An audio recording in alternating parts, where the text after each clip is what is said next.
While we're on billionaires, let me take it the next step.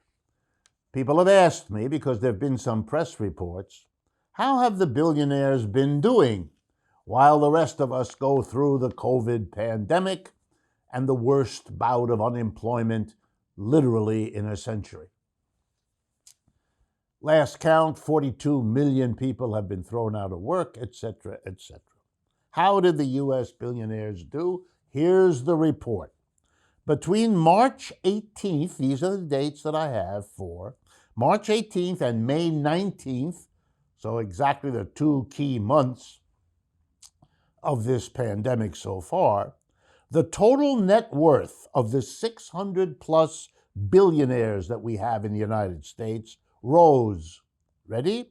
From, here we go, 2.948 trillion to 3.382 trillion. I did the difficult math of comparing the two numbers, so I'm here to tell you, and I'm sure you'll be as proud as I am, that the 600 plus billionaires in America saw their wealth in those 2 months of pandemic plus record-breaking unemployment go up by $434 billion. That's right. While you were worrying how to live with your child in 2.5 rooms, while you were worried to death about your job, whether it would be there when you went back to it, all of that, they sat on an increase in their wealth of $434 billion. In fact, by the end, in May, there were 614 billionaires at the beginning, and by the end, there were 630. So there were newcomers.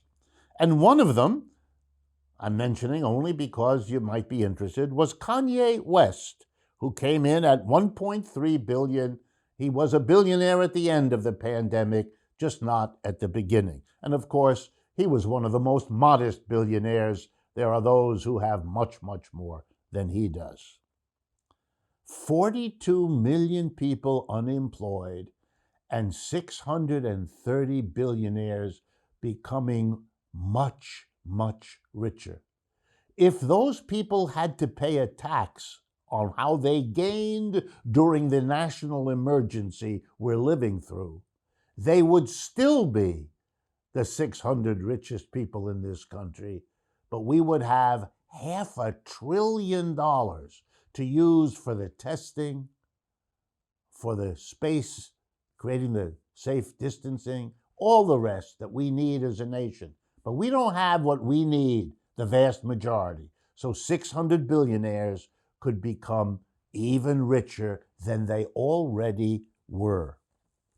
And then there's Los Angeles, sort of the other side of the pendulum of what is going on in our country.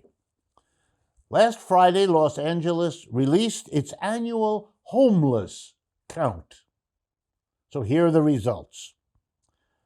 As of last Friday, in Los Angeles County, the total number of people living on the streets, in shelters, and in vehicles was, get ready, 66,433. That's up 12.7% from 2019. 600 billionaires became much, much wealthier. 66,000 people live on the streets, in a shelter, or in their cars. What kind of a society does this? Makes the already unbelievably rich richer, while condemning in one city alone 66,000 people without a home, in enormous danger, unable, of course, if you're homeless, to wash your hands many times a day, to keep safe distancing, to protect yourself from dying, which homeless people can't do, even though the money increase in wealth of the wealthiest could easily house every one of them. If ever you needed me to summarize a program by saying we can do better than capitalism, this list of statistics should have done it.